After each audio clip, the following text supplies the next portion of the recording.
Catherine and John haven't arrived yet, so if we could move to the PSA. Nigel and John. Hi.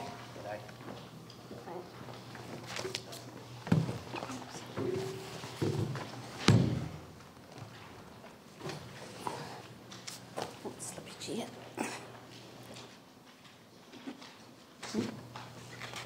Yeah. Right, good afternoon. I'm Angela Collier from the PSA, and with me I have my colleagues John Stace and Nigel Wombwell. So the PSA is the largest trade union in New Zealand with over 61,000 members, democratic organisation representing members in public service that work in, amongst other things, the local government sector. The PSA represents over 1,000 staff at the Christchurch City Council and its council-controlled organisations following a merger with the Southern Local Government Officers Union on the 1st of April. And around 5,800 workers across the Canterbury region are also members of the PSA. Our submission is that the council should not sell assets. The PSA considers that the privatisation should not go ahead and believe that if there was a lengthy consultation process that took place with members of the public and the community, then that would come back with its own answer that the assets should not be sold. We believe it's an ambitious project. The council is committing itself to a capital development program that has inherent risks such as rising costs and completion overruns, and in particular the fact that there are no details of the insurance payout, which is yet to be finalised, and other things like the government's contributions. Believe those have an impact as well. We've noted the existence of the common sense plan being floated by councillors, and we've said in our submission that we don't endorse that plan, but only because we weren't involved in it and didn't have any input into that.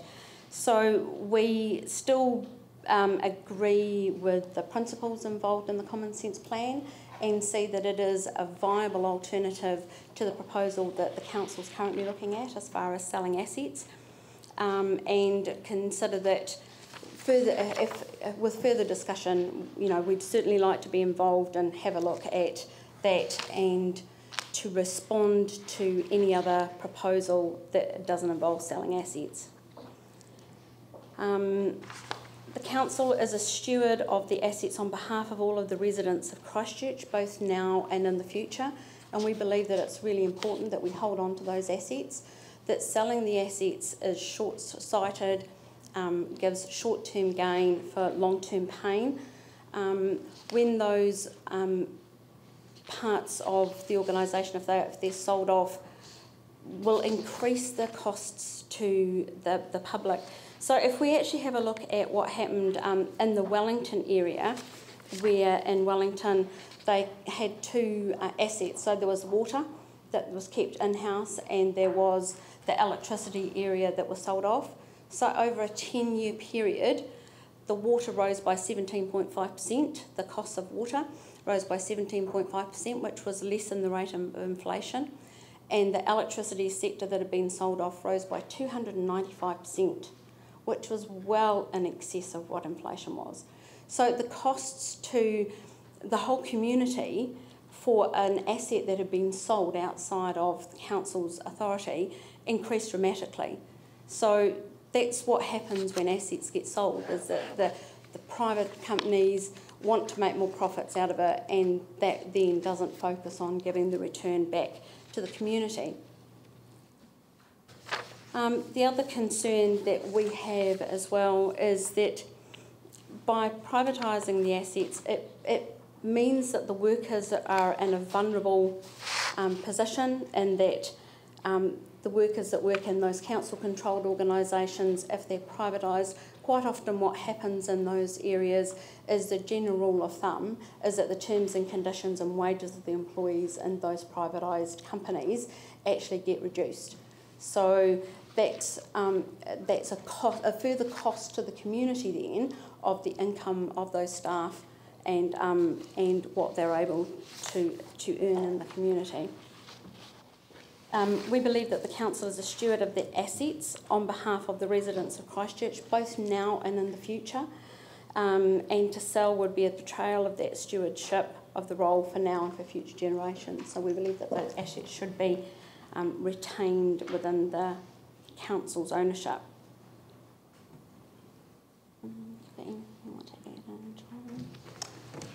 You know what, there's an opportunity for this council to do some great things, and there is a responsibility on this council that is huge, and we don't for a moment underestimate the complexity of that.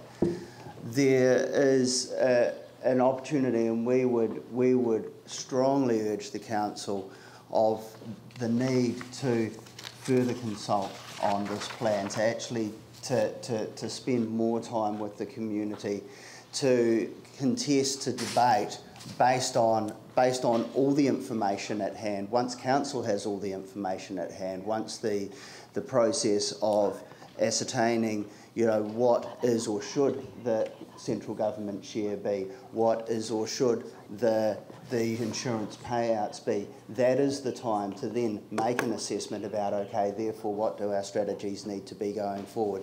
Please take the community with you in this process is what we would urge, and what's being presented at the moment is simply too quick, and it is simply bereft of too much of the information. Can I just ask you a couple of questions? One is, you've used the Wellington example, and I'm really disappointed that Peter Harris and Dick Weary are speaking at a public meeting tonight while we're sitting here listening to submissions, because I'd much rather be there, you know, hearing this story told, you know, because it really is a strong argument around Orion in particular. But the comparison isn't what happened between the water company and the utility, the electricity distribution company. It's what happened to the privatised electricity distribution costs as compared to ones that weren't privatised in other parts of the country. Now, I don't know if you've got that number on the top of your head, but I suspect it isn't as much as the difference between the water increase and the electricity increase. So that's my first question. If you don't know the answer to it, then could you ask it tonight and bring it and just email it through? Yep. And the second question is, what happens when you haven't got enough money to fix your infrastructure? Like, you know, so your assets are under the ground because they're pipes or they're above the ground and they're roads. What happens when you haven't got enough money to fix them in a reasonable period of time? Are we not allowed to look to one form of our asset to help fund the other asset? In terms of priority, that's the question that we're asking. Yeah, I guess it's about what that dialogue is and about what that discussion is and where that balance is struck. At the moment, what you're talking about is the ability to be able to sell up to 100% of some assets. Yeah, but we're not going to do that. We've said that there's an amount of money that we require, yeah, and it is at the extreme end. So we're going to look at all that. Let's just assume that we get to a point where we don't need to raise 750 million. Let's assume it's a smaller amount than that to get our horizontal infrastructure fixed. You know, at what point do we just simply say, we're not going to fix that infrastructure, we're going to hold on to our asset, because holding on to a revenue-generating asset is more important than the infrastructure that supports our communities?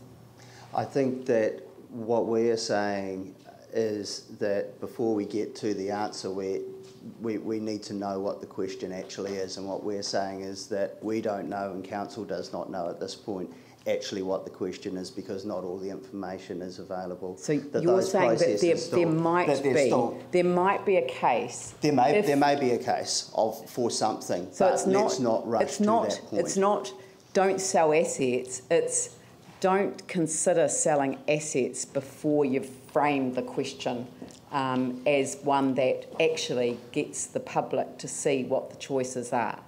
PSA's position is quite well known in terms of asset sales, and do we, as a principle, tend to oppose them? Yes, we do. But also, do we, as a real world view, know that there may be at times some partial sale of assets? Yes, we do know that as well. What we are saying is that the debate is simply not well enough informed at this point in time, and we want to support to take the community along with that debate. Yeah, Paul. Quickly, I was just really interested in your comment around that our CCOs are paying the staff more money than they would get in the private sector. Is that what you're saying? So we're paying our CCO staff more money than they would get in the private sector? No, what I'm saying is that the CCO, what the level that people are paid in CCOs is a reasonable rate and a going rate for what's happening within the organisations. But quite often what happens is if it goes to the private sector, is the private sector will look to reduce the amount of money that it pays to employees so that it can make a greater profit. It's one of their cost-saving measures that they undertake. I mean, it's not the right way to go about it at all, because it undermines the income that people have got for their families. All right. Well, look, thank you very much. And if you could supply the answer to that question, it would be extremely helpful. We'll certainly have a look and see if we can find that for you. Thank you. Now, could I have Hamish Kenworthy and